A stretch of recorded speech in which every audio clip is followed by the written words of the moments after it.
데이빗, 공짜로 찾을 수 있는 걸 돈 내고 사면 안 돼. For the house, we have to pay for water. 어? 우리 농장은 필요한 걸 다 땅에서 얻어내면 돼. 그게 바로 머리를 쓰는 거야. 알겠지? 앤 여기 있어.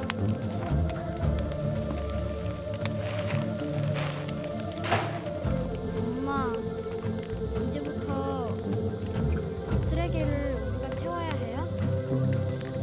2시간 남았지?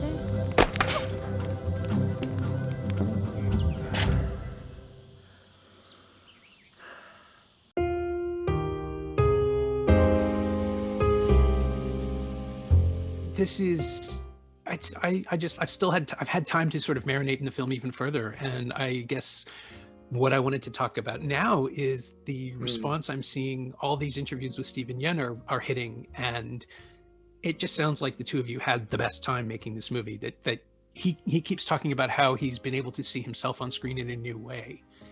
And I know when we spoke earlier, that was part of it. You wanted to show an Asian American family as Asian Americans, specifically exploring that balance of when one becomes the other, or when, immigrants are fully assimilated into a culture. So can we go into that, I guess? How did you find that on set? Like, how do you make that happen out of the pieces of performance and the world that you've created?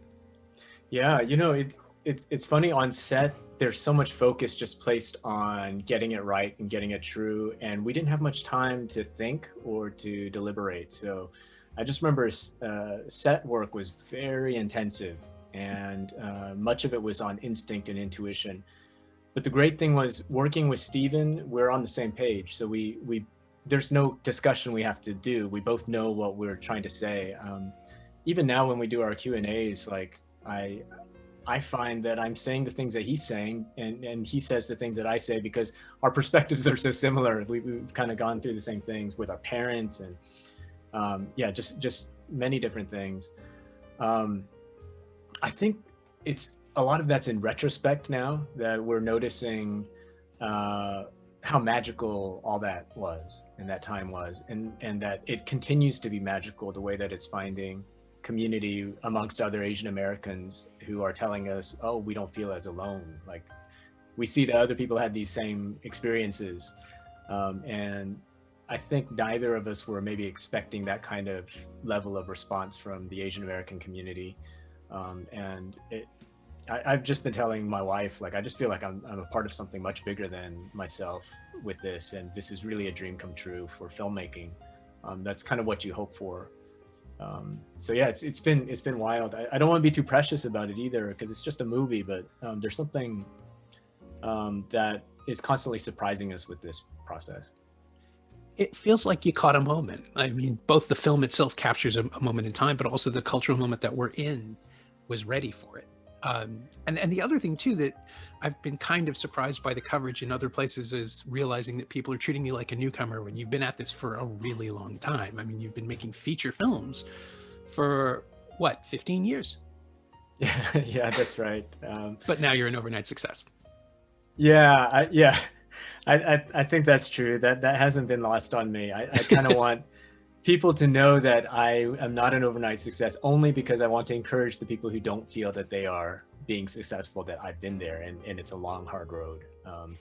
And I still don't know how this has all happened. I feel like I came to peace with the idea that maybe I'll never make it, and my work will always be rather obscure and all that stuff. And I came to peace with that, and I'm still at peace with that. And then to come out the other side with a film like this, it's kind of all the sweeter that I've recontextualized myself in a way, and understanding what's important in life. Like I do feel the stuff with just being with my wife and all these different things, it's just that's the meat of life, and I hope that comes through in the work as well, the film.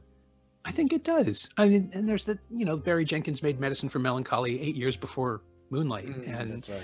I think in both cases, the the material needs to gestate. If you'd made this first, it probably wouldn't be the film that it is. It would have been right, for sure. a younger person's movie, right? And just Yeah. the perspective in this film is so important. That there's that scene we talked about, and I'm afraid that I'm going to make you cry again, but the scene Yeah, come on, Norm. I know I have this power and now I must use it. But no, there's that moment in Minari when we're watching what felt like your memory. There's that moment where the camera sort of hides in the foliage for a second, as though it doesn't want to disrupt what's happening. And I don't think someone in his 20s would have thought of that, right? I mean, you're too close to it yourself. Yeah, I think I would have in my 20s focused a lot on myself somehow, and not to say that I'm some wise guy now who doesn't do that, because I'm an idiot. But you know, at least with some distance, like I felt more like I wanted to honor the memory, wanted to honor my parents.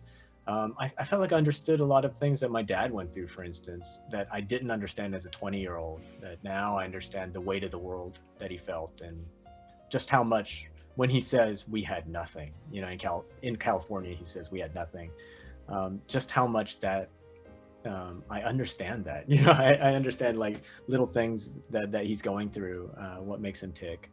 So I'm grateful that now was the time, and I don't even know how the stars align for that. It's really, really crazy. Yeah, I'm glad it worked out. I really am. Appreciate that. And of course, and I guess the next question is the Oscars, which is obviously the only thing that matters to anyone ever anymore, because it's a semblance of normalcy, right? We're all looking towards awards shows to give structure back to the world. Sure. How's that going? I know A24 is positioning the film as a major contender, and after the Golden Globes. It's been great. The way A24 has been behind it, and we're just trying to get this film to an audience, really, and because it feels like everybody believes in this film who's working on it, and they're really trying to get it to an audience. And the Oscar stuff is part of that, and we I don't know. I think a lot of them have been on this road before, but for me, I haven't. So it's been wild. You know, I've got a lot of good friends who are keeping me grounded, but at the same time reminding me, hey, be grateful. This is a good moment, and don't fret. So I'm just trying to enjoy it as well, and just be grateful, because what a moment. You know, I didn't set out to win an Oscar, of course, but to be in this conversation, it's somehow an honor, and a strange life experience as well.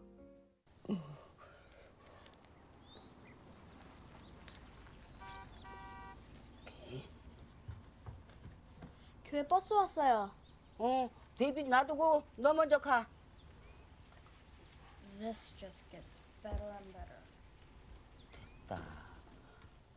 어느 사람이 그랬어? 아니 저렇게 무거운 걸 어떻게 들었어? 그렇게 무거운 걸 혼자 들었어? 아이고. 자, 어디? 일어나봐. 옳지. 자, 오케이. 자, 걸어봐. 아이고, 스트롱 보이. 스트롱 보이. 왜? 이런 소리 처음 들어봤어? 데이비사, 너는 스트롱 보이야. 할머니가 본 사람 중에서 제일 스트롱 보이야. 할머니, 어? 피피는 무슨 맛이에요? 빵알루미